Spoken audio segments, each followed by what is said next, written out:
Subscribe कीजिए हमारे channel Shahid रजा Ashrafi official को और बेल आइकन को प्रेस कीजिए जिससे आपको नए नए वीडियो की नोटिफिकेशन मिलती रहे।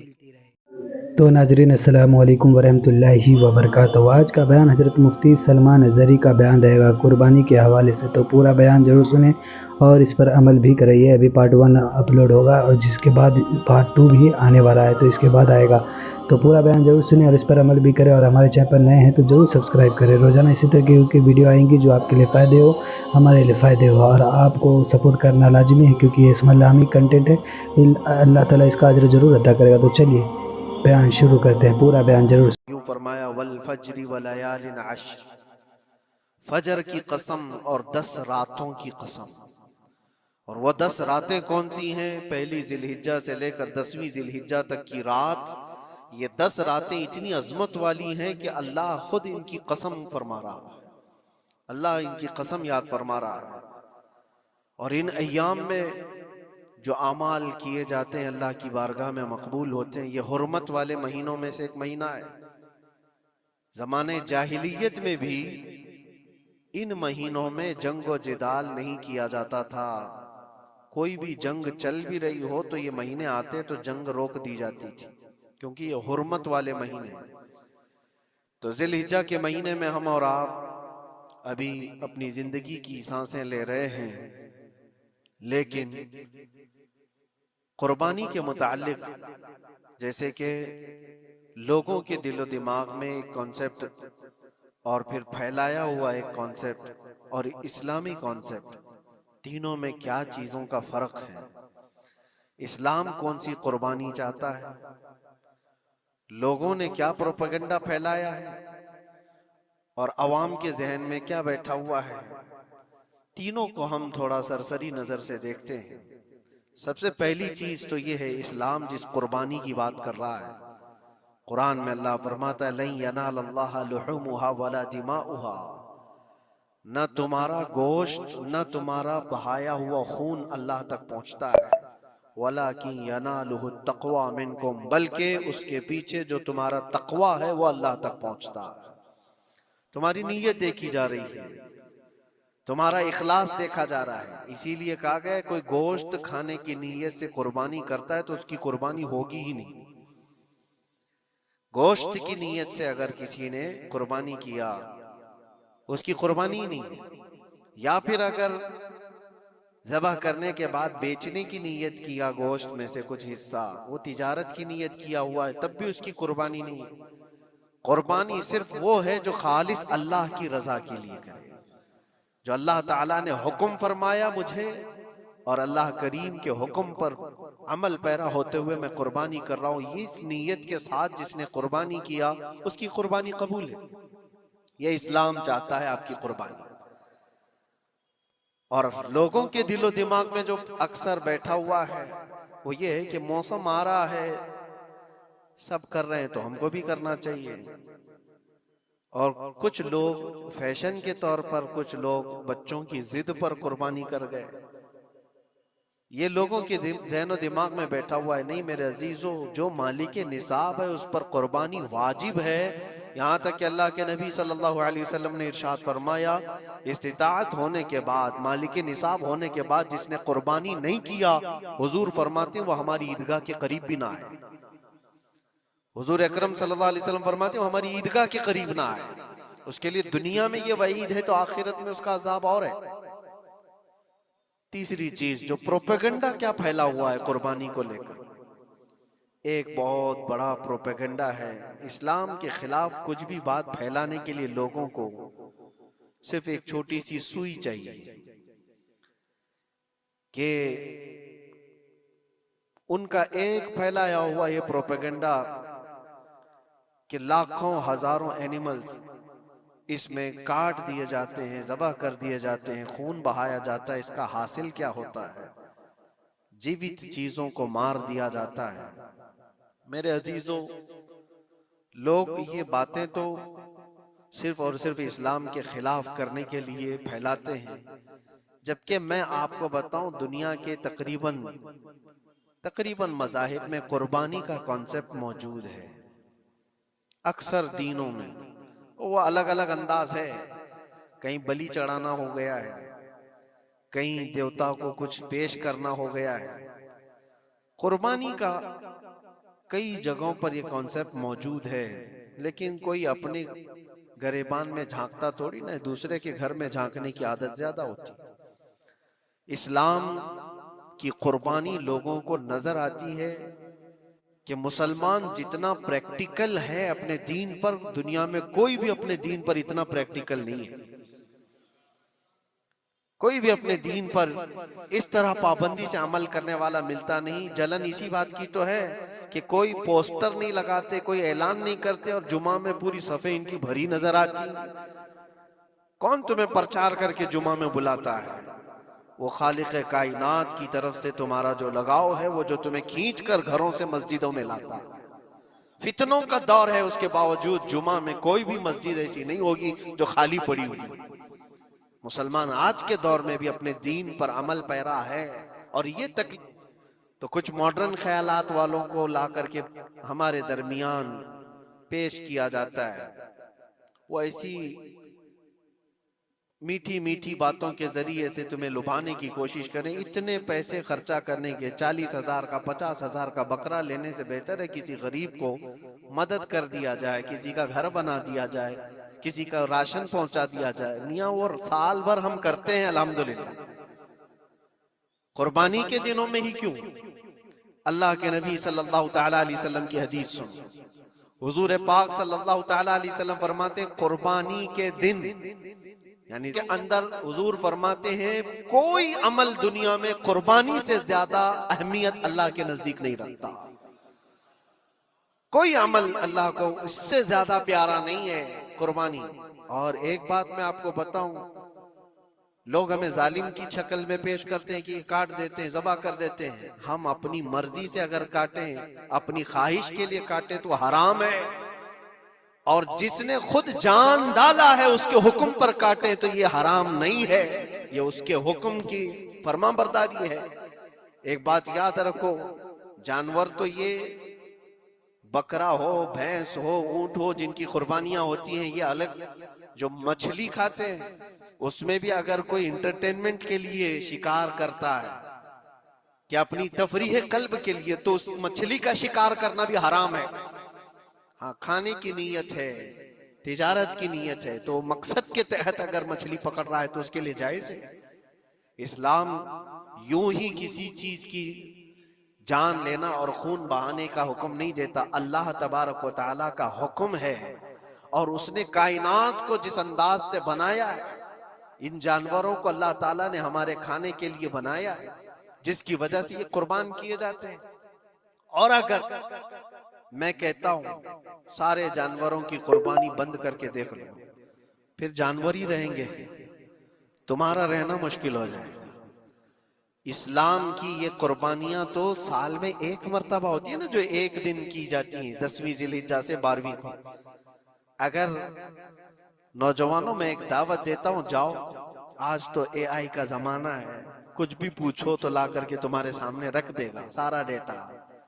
जरा ये भी डेटा निकाल करके देख लो कि साल भर में KFC में कितनी चिकन ज़बह होते हैं पूरी दुनिया भर में पर डे।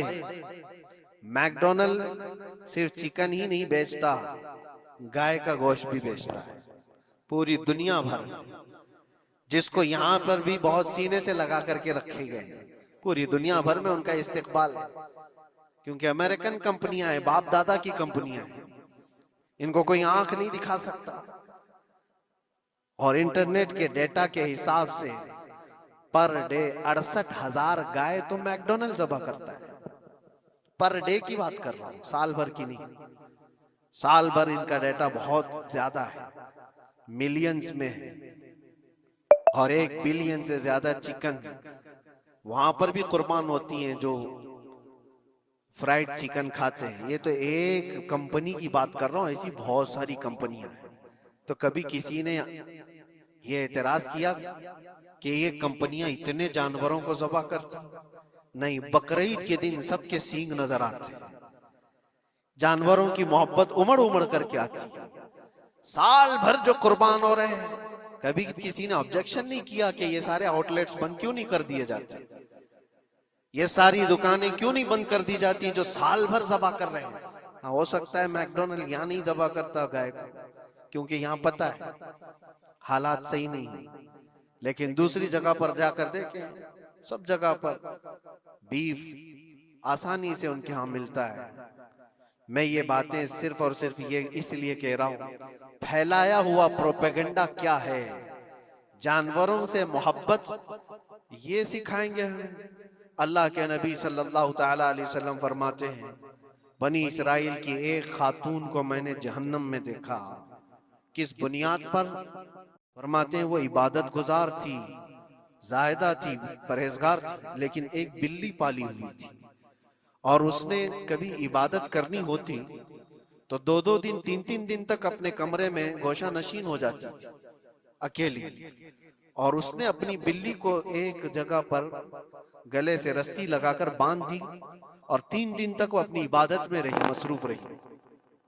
और 3 दिन के बाद उसे ख्याल आया तो जाकर देखी बिल्ली मर चुकी थी। हदीस पाक में, सही हदीस है, अल्लाह के नबी सल्लल्लाहु अलैहि वसल्लम फरमाते हैं, सिर्फ इस बुनियाद पर अल्लाह तबारक व तआला वो इबादत करने वाली औरत को जहन्नम में भेज दिया। जो मेरी मखलूक पर रहम नहीं करता वो रहम के काबिल नहीं है। ये सिखाएंगे हमें जानवरों पर रहम करना?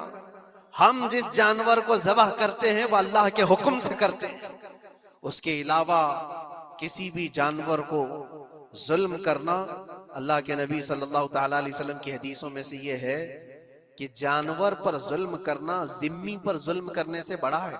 और जिम्मी क्या है? जिम्मी वो जो मुसलमानों के मुल्क में अमन के साथ रहने के लिए रिक्वेस्ट किया हुआ हो और इस्लामी हुकूमत उसे अमन दी हुई हो। और अल्लाह के नबी सल्लल्लाहु अलैहि वसल्लम फरमाते हैं, मुसलमान पर जुल्म करने से ज्यादा बड़ा जुल्म जिम्मी पर जुल्म करना है, और उससे बड़ा जुल्म जानवर पर जुल्म करना है। ये मेरे आका के फरमान है। नबी अकरम सल्लल्लाहु अलैहि वसल्लम ने फरमाया वो रहमतुल लिल आलमीन है। और एक बड़ी बात मैं आपको बताऊं, जो ये फैलाया जाता है कि जानवरों पर जुल्म जुल्म, सैयदना इमाम गजाली रहमतुल्लाह ताला अलैह की एक बात मैं पढ़ रहा था, हुज्जतुल इस्लाम, जिनकी किताबें पढ़ करके लोग अल्लाह के वली बन गए। इमाम गजाली का नाम सुना है? इतनी किताबें उन्होंने लिखा, तसव्वुफ के इमाम हैं, इल्म कलाम के इमाम हैं, मंतिक के इमाम हैं, फिक़ह और तसव्वुफ के इमाम हैं, बेशुमार उलूम व फनून के दरिया बहाए हैं। उस हुज्जतुल इस्लाम इमाम गजाली रहमतुल्लाह अलैह के इंतकाल के बाद उनके भाई ने उनको ख्वाब में देखा और पूछा, आपके साथ अल्लाह ने क्या मामला फरमाया? इमाम गजाली फरमाते, अल्लाह ने मुझे बख्श दिया, मेरी लिखी हुई किताबें, मेरी इबादतें, हजारों को जो मैंने पढ़ाया वो शागिर्द, ये सारी चीजों की वजह से नहीं, बस एक काम की वजह से। पूछा वो कौन सा काम?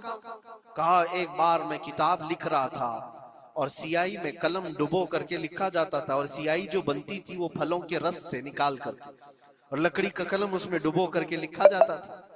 तो मैं लिख रहा था कि एक मक्खी आकर सियाही पर बैठ गई। मैं अपना कलम रोक लिया कि हो सकता है वो प्यासी हो, पी कर चली जाए। काफी देर तक वो मक्खी उस सियाही पर बैठी रही, और पी करके जब वो उड़ गई तो फिर मैं अपना कलम चलाता रहा। ये बात तो जिंदगी में आई और गई, मैंने तो इसको छोटा समझा था, लेकिन मेरी मौत के बाद रब तबारक व तआला ने मुझे उठाकर फरमाया, जिसने मेरी छोटी मखलूक पर रहम किया, बस इस नेकी की बुनियाद पर मैं तुझे जन्नत अता करता हूं। एक जानवर पर रहम करने की बुनियाद पर, एक जानवर पर रहम करने की बुनियाद पर। और हदीस पाक में, सही हदीस पाक में ये भी है, एक तवाइफ थी जिसने मरते हुए कुत्ते को बचाया था पानी पिलाकर, और उस बुनियाद पर उसकी बख्शिश हो गई। तवाइफ थी और रहम किया जानवर पर तो उसकी बख्शिश हो गई। मैं इस्लाम की वो चीजें तुम्हें बता रहा हूं जो दुनिया तुम्हारे सामने ये चीजें लाने से आजीज है और कासिर है। यहां तक कि अल्लाह के नबी सल्लल्लाहु ताला अलैहि वसल्लम ने फरमाया, जानवर पर अगर तुमने जुल्म किया है तो जिस तरह से जुल्म करोगे कयामत के दिन ये अपने सींगों के साथ, अपने खुरों के साथ उठेगा, और उसी तरह से उसका बदला भी दिलाया जाएगा। वो तुम्हें मारेगा कयामत के दिन और बदला लेगा। ये भी हदीस पाक में। जानवर पर हमें उसके चेहरे पर मारने का हुक्म नहीं है, उसको उसकी ताकत से ज्यादा बोझ डालने का हुक्म नहीं है। अल्लाह के नबी सल्लल्लाहु ताला अलैहि वसल्लम के पास एक सहाबी आए, ऊंट पालते थे। कहा एक ऊंट बहुत सरकश हो गया है, और जब ऊंट सरकश हो जाता है ना, किसी की खोपड़ी खींच लेता है, हाँ वो उसी वक्त सर को पकड़ लिया तो आदमी वहीं खत्म हो जाए। वो किसी के काबू में नहीं आ रहा था, हुजूर के पास आए। रसूल पाक सल्लल्लाहु अलैहि वसल्लम ने फरमाया चलो मैं चलता हूँ, देखता हूँ। सहाबा कहते हैं हुजूर जब चलने लगे तो हमें खौफ हुआ, डर हुआ कि ये ऊंट बिदक गया है, सरकश है, कहीं कुछ नुकसान ना पहुंचाए। और तन्हा मेरे मुस्तफा सल्लल्लाहु अलैहि वसल्लम आगे बढ़ते चले गए। सहाबा कहते हैं हमें डर लग रहा था, लेकिन मेरे अजीजों वो रहमतुल लिल आलमीन है, सबकी रहमत बनकर आए। नबी पाक सल्लल्लाहु ताला अलैहि वसल्लम जब करीब गए तो ऊंट कोई सरकशी नहीं किया, कुछ नहीं। हुजूर पाक सल्लल्लाहु ताला अलैहि वसल्लम के चेहरे के पास अपना मुंह करता है और अपनी जुबान को चपड़ चपड़ चपड़ करते हुए अपनी जुबान हिला रहा है। और हुजूर पाक सल्लल्लाहु ताला अलैहि वसल्लम ऐसे सुनते जा रहे हैं जैसे किसी दानिश्वर की बात सुन रहे हैं। ये पाक सल्लल्लाहु अलैहि वसल्लम ऊंट के मालिक की तरफ मुतवज्जे हुए और कहा यह ऊंट तेरी शिकायत कर रहा है, ये ऊंट तेरी शिकायत कर रहा है। ये सरकश इसलिए हुआ कि तू इसकी ताकत से ज्यादा बोझ इस पर डालता है और खाना इसको कम दिया करता है। क्या ये बात सही है? वो जो बद्दू थे, जो ऊंट के मालिक थे, उन्होंने चेहरा झुका लिया और कहा वादा करता हूं हुजूर पाक सल्लल्लाहु अलैहि वसल्लम से कि उससे ज्यादा, उसकी ताकत से ज्यादा बोझ नहीं डालूंगा और उसका चारा, उसके खाने का इंतजाम रोजाना किया करूंगा। नबी पाक सल्लल्लाहु अलैहि वसल्लम ने उस ऊंट की रस्सी पकड़ी और मालिक को दे दिया। फिर वो ऊंट उसी तरह ताबेदार होकर निकल पड़ा। ये इस्लाम में मेरे आका सल्लल्लाहु ताला अलैहि वसल्लम का अदल तो देखो, उनकी ताकत से ज्यादा का बोझ डालने का हुक्म नहीं है। और दुनिया ये प्रोपेगेंडा फैलाई हुई है कि यहाँ जानवरों को काटा जाता है। जो ज़िबाह करने का हुक्म है वो अल्लाह के हुक्म से। मेरे रब तबारक व तआला ने खुद जान डाली, हमारी जान का भी वही मालिक है, जानवरों के जान का भी वही मालिक है। अगर अल्लाह का हुक्म ना होता तो हमें चूंटी मारने की भी इजाजत नहीं, अल्लाह का हुक्म ना होता तो हमें किसी को भी कुर्बानी करने की इजाजत नहीं होती। ये रब तबारक व तआला का हुक्म है, तो जाहिर सी बात है हम अल्लाह के बंदे हैं। रब तबारक व तआला जानवरों की कुर्बानी का हुक्म दिया, इसलिए हर साल बकरीद में मुसलमान कुर्बानी करते हैं। अगर अल्लाह चाहे तो अपने बेटों की कुर्बानी का भी हुक्म दे दे, और दिया है रब तआला ने, और वो भी करके दिखाया सैयदना इब्राहिम अलैहिस्सलाम। तो नाज़रीन, वीडियो अगर अच्छी लगी तो जरूर वीडियो को लाइक करें और हमारे चैनल पर अगर नए हैं तो जरूर सब्सक्राइब करें और अल्लाह से दुआ करें कि अल्लाह हमें नेक अमल करने की तौफीक अता फरमाए, हर बला मुसीबतों से, परेशानियों से, आफतों से, बीमारियों से हिफाजत फरमाए। तो नाज़रीन चलिए मिलते हैं अगली वीडियो में, तब तक के लिए अस्सलामु अलैकुम वरहमतुल्लाहि वबरकातुहू। और अगर आपको हमसे रब्ता करनी तो इंस्टाग्राम का आईडी आता हुआ फॉलो करें, मैसेज करें, इंशाअल्लाह ज़रूर रिप्लाई दिया जाएगा। तो चलिए मिलते हैं अगली वीडियो में। वीडियो अच्छी लगे तो हमारे वीडियो को लाइक करें और हमारे चैनल को सब्सक्राइब करें। शुक्रिया।